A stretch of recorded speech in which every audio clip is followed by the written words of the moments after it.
छत्रपती शिवाजी महाराजांचे किल्ले आपण बघितले आहे, पण आज दाखवणार आहे मी मंदिर. महाराष्ट्रातील हे पहिलं मंदिर आहे. येथे येण्यासाठी तुम्हाला नाशिक हायवे पकडून भिवंडीमध्ये 12 किलोमीटर अंतर प्रवास करायचा आहे. त्यानंतर तुम्हाला बघायला मिळणारे भव्य असं हे मंदिर. मंदिराची प्राण प्रतिष्ठा 17 मार्च 2025 रोजी झालेली आहे. प्रशासनाला विनंती आहे की हे रस्ते थोडे दुरुस्त करणे, कारण आज जाण्यासाठी थोडासा खराब रस्ता तुम्हाला मध्ये भेटेल. छत्रपती शिवाजी महाराज हे पूर्ण महाराष्ट्राचे आराध्य दैवत आहे. महाराजांच्या भेटीला येण्यासाठी बाहेरून येणाऱ्या लोकांची गैरसोयी होता कामा नये. आज जाण्याआधी तुम्हाला मिळेल भोलेनाथची भव्य अशी मूर्ती.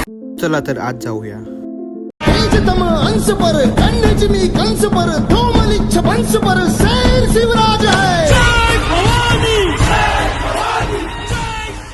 इतकं सुंदर कोरीव काम आहे आतमध्ये की तुम्ही इतिहासामध्ये वापस जाणार म्हणजे जाणार. महाराज शस्त्रामध्ये निपुण होते म्हणून इथे शस्त्रही ठेवण्यात आले आहेत. महाराजांच्या शेजारी जिजाऊ मातेचे दर्शन व बाजूला तुळजाभवानी मातेचे दर्शन तुम्हाला होणार.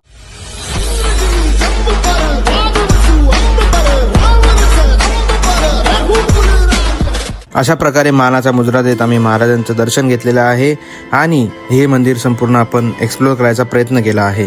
तरी तुम्ही या व्हिडिओला लाईक, शेअर, कमेंट करा व महाराष्ट्रभर हा व्हिडिओ पसरवा, जेणेकरून महाराजांचे हे मंदिराचे दर्शन सगळ्यांना घेता येईल. सर्व व्हिडिओमध्ये तुम्हाला हे मंदिर दिवसा बघायला मिळेल, पण मी हे मंदिर रात्रीच्या वेळेस दाखवले कारण हे खूप सुंदर असं दिसतंय रात्रीच्या वेळेस, म्हणून तुम्ही नक्कीच हे शेअर करा. इतिहासात वापस नेणाऱ्या या कोरीव कामाचं आपण नेक्स्ट व्हिडिओमध्ये एक्सप्लोर करणार आहोत, तर बघत राहा.